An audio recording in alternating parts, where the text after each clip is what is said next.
رات کا اندھیرا چھایا ہوا تھا۔ ایک جوڑا چھٹیاں گزارنے کے لیے ایک دور دراز علاقے کے ایک گھر میں قیام کر رہا تھا۔ وہاں ہر چیز پرسکون تھی، لیکن اس سکون میں ایک دہشتناک لمحہ چھپا ہوا تھا۔ وہ اس گھر میں داخل ہوئے اور پھر انہوں نے گھر دیکھا۔ وہ گھر اتنا خوبصورت تھا تو انہیں لگا کہ چھٹیاں گزارنے کے لیے اس سے بہترین جگہ نہیں ہو سکتی۔ پھر انہوں نے کھانا کھایا اور کافی پینے لگے۔ اچانک دروازے پر دستک ہوئی۔ جب انہوں نے دروازہ کھولا تو وہاں ایک لڑکی کھڑی تھی جو کسی اجنبی کا نام لے رہی تھی۔ جب انہوں نے اس لڑکی کو بولا کہ یہاں وہ شخص نہیں رہتا جس کا تم پوچھ رہی ہو، تو وہ خاموشی سے واپس چلی گئی۔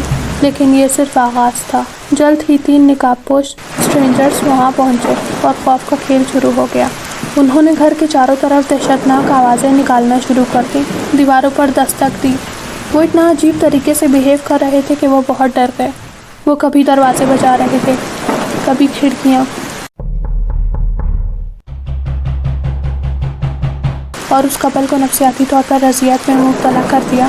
اس کپل نے ہر دروازے اور کھڑکی کو بند کر دیا، لیکن وہ اجنبی کسی نہ کسی طرح اندر پہنچنے کی کوشش کرتے رہے۔ ان نقاب پوشوں کا مقصد کیا تھا؟ جب ان سے پوچھا گیا کہ وہ ایسا کیوں کر رہے ہیں تو ان کا جواب یہ تھا، کیونکہ تم گھر پر تھے۔ وہ لوگ اس کپل کو بلا وجہ اذیت پہنچا رہے تھے۔ اس رات نے ان کی زندگیاں ہمیشہ کے لیے بدل دی۔ دی اسٹرینجرز اس دہشتناک سچے واقعے پر مبنی ہے کہ کبھی کبھی سب سے زیادہ خوفناک حملے بغیر کسی مقصد کے ہو سکتے ہیں۔ انہیں آج تک نہیں پتا کہ وہ نقاب پوش لوگ کون تھے، مگر وہ آج تک اس رات کو نہیں بھول سکے۔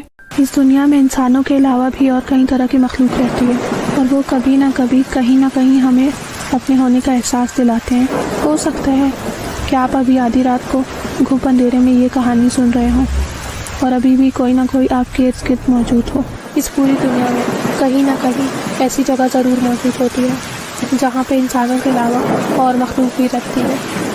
When we come to see the